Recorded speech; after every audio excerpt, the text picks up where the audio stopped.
Well, hello again, and welcome to our latest Breeders' Cup preview. Not long to go now, just under a week now before the big championship, and most of the European runners have headed out to Keeneland this weekend, or should be arriving early in the week. There's about 24 or so horses come from Europe or heading over to Keeneland from Europe, and 3 of them come from Jessica Harrington's yard in Ireland. And delighted to be joined by her daughter and assistant trainer, Kate. Morning, Kate. How are things? Hi, Ali. Good to see you. Yeah, no, all good. And the horses are your 3 runners safely in Kentucky now?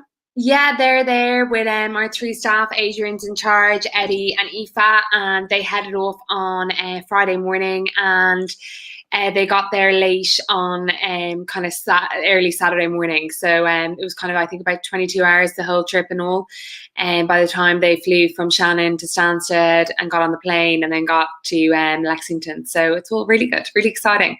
Now, I like your Breeders' Cup hat, but that gives it a bit of a clue. You had a runner there last year, the yard. That was your first runner, but to have 3, I mean, it's getting serious stuff now, isn't it? I mean, it's sort of a similar amount as John Gosden, I think. Yeah, it's really, really exciting. I think last year Albania, obviously, she won the Win You're in the Marcel Busak in Longchamp, and she went over then straight away afterwards, and she was a bit unlucky. She didn't really take the first bend very well, but it was such a good experience. And I think all this year Mum has kind of been in the back of her head, what will we aim there, because it's the world championship of horse racing. Well, I mean, your mother's had runners around Europe, I guess, mostly. But why was it so good? What sets it apart then, having runners at the Breeders' Cup? It was the atmosphere, everything, the big deal about it. It was such a phenomenal experience. It's where all the great flat horses meet and go head to head. It's a bit like you could compare it to jumping in Cheltenham. We'll get on to that in a minute, because I think a lot of the American viewers won't know that you're a dual-purpose yard and got serious jump horses as well. But your 3 runners then heading to Keeneland, or in Keeneland at the moment, spearheaded by Cayenne Pepper, who's running in the filly and mares turf. How would you rate her chances? Yeah, Cayenne is really, really only just coming to herself. She had a bit of a late start. We started her off in the Pretty Polly, which she was second to Magical, and then she was second in the Irish Oaks, and then she was second again to. We were a bit disappointed after that run when she was second to Tarwana in a Group 3 down Cork, but Tarwana's gone out and won 2 Group 1s since, and then she was absolutely phenomenal in the Blandford over Irish Champions weekend, and just the sense that we then after that just were like, we're going to go for the fillies and mares at the Breeders' Cup with her, because then her owner Sarah Kelly can come and see her as well. Because it's I guess she'd be a poignant runner, but a poignant winner, because her American owner John Kelly, he died earlier in the year, and he obviously wanted to get the horse over so he could see her, because I presume he never managed to get over to the UK to see her this season. No, not this season, unfortunately, due to COVID. Like John would have always planned a trip in and around Irish Champions weekend. He's been over with us the last 2 years. And yeah, it was very much John was unfortunately diagnosed with an illness earlier in the year. And it was always Cayenne that was kind of keeping him going at the time. And for her, like, even though she got beat in the Irish Oaks, it was such a poignant time, because we knew he was so sick at the time. And it was just so unfortunate that she did unfortunately get beaten by Even So. But then when she went out and won Irish Champions weekend, it just made things so much better. And it was always kind of the right stepping stone then to aim her for the Breeders' Cup. And so Sarah, John's wife, she'll be at Keeneland? Yeah, Sarah will be there and really looking, well, I won't get to see her, but it'll be great that she gets to go to see Cayenne run, and she's flying up from California. And I think they've had 2 runners in the past in the Breeders' Cup, no winner, but it's great for them to have a runner. And I mean, she's not among the real fancied runners, but what would you rate having a good each way chance? I think she's got a really, really good each way chance. We know she will handle the bends. She goes left-handed. She's won around Leopardstown. Like, comparing any Irish tracks to Keeneland, I would always say Leopardstown is a very, very good guideline. It's got 2 good bends in it, and I think she goes there with every chance. And now, tell me about your two juvenile runners that you've got, which will be on the Friday. Yeah, Udna Data, she's a really, really nice filly. We think an awful lot of her. She won her maiden really, really well. And then unfortunately on her second start, she got a little bit upset in the stalls just before the gates opened. And she kind of blew her chance in that Group 3. And then she was a very, very good staying on second or third in the Moyglare. And unfortunately, like, we didn't have her fully wound up for that day because she had a little bit of not even, she was just did a lot of growing midway through the season, so we didn't have her quite wound up for that. But she goes into the Breeders' Cup 110%, and we're really, really excited about her chances. And then we have Cadillac, and obviously he was a little bit disappointing the last day in Newmarket, but the 2 times he has been beat, they've both been on straight tracks, and they've been soft ground. So it looks like it's going to be a drying week over in Keeneland, so hopefully it can dry out. And his 2 wins have both, as I talked about Leopardstown there earlier, round 2 bends, and I think he's got a really, really good chance. And of 3 winners, easy. Yeah, 3 winners. I was going to say, come on, of the 3, who you're most hopeful about? I think Cayenne Pepper, she seems to be a filly who's developed really, really well through the season, and I think just with her going there, her prep has been seamless, and we really couldn't be happier with her.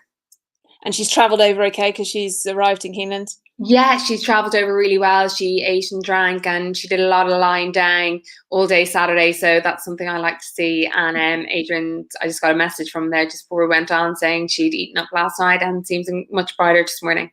Well, it's a shame you're not going to be out there. I know your mum's going, but in terms of being back at the yard, because as I said, a lot of the American audience won't realise that you guys are hugely successful on the flat, Group 1 winners in across Europe, but also the jump racing, which is big in Ireland, big in the UK, one of the most successful jumps trainers as well. How does that logistically work in the yard? I mean, do you have 2 separate yards? Do you train them differently?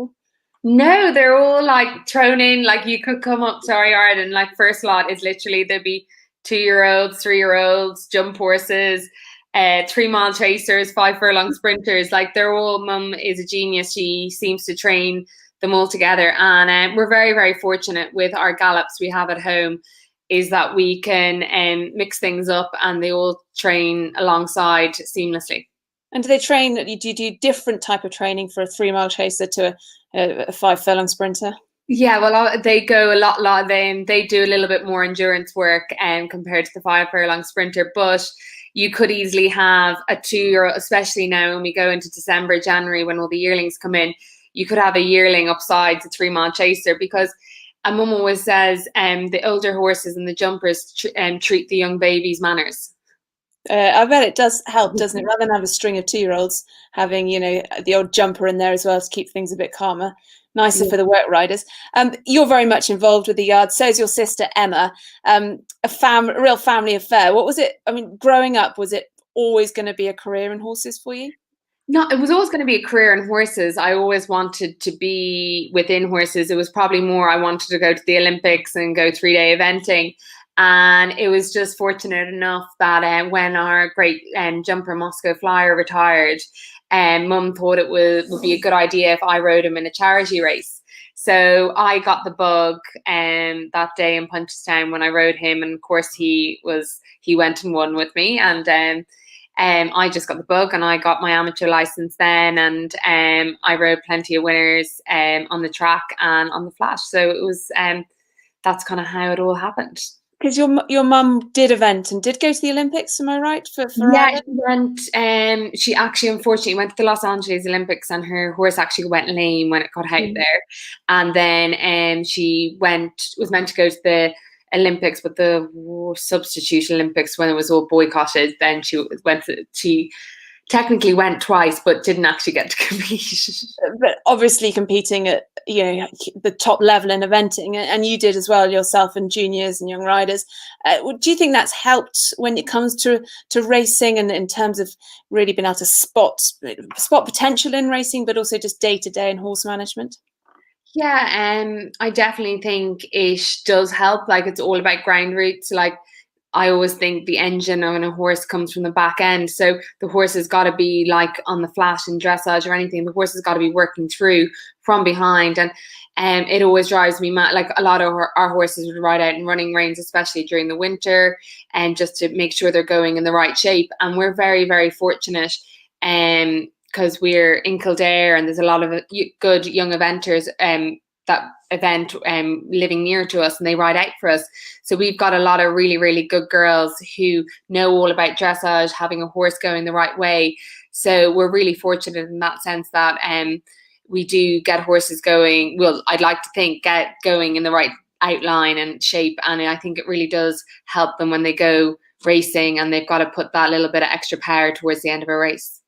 I totally agree with you, coming from a bit more of an eventing background as well. But I mean, and you say you've got good girls riding out. I mean, there's the three of you in charge, your mother and yourself and your sister Emma. Is it? Do you think there are more girls in your yard, or what is it? Do you think it's a sort of? I mean, it's I get asked this question lots of myself. I mean, it is a sort of more male-dominated sport around the world, but you guys are sort of really proving that, you know, doing one for the girls, both for training and being a jockey as well. Yeah, no, exactly. I think we do have a good few girls. We've got a good mix of people across the board working for us. But I think horses. I think some horses, like especially the quirky ones, the horses that maybe the 2-year-olds that are a bit more immature, they need a bit of a sympathetic ride. And I think some of them with a good girl on the back definitely brings them forward. Yeah, I think that's probably true. Any more aspirations to keep riding yourself? Because you were mad crazy a few years ago, but it's sort of now training taking a bit more center stage. Yeah, definitely the training. I barely even get to ride out now. I get Super Sunday and the good old jump horse. I ride him out the odd time and Jet.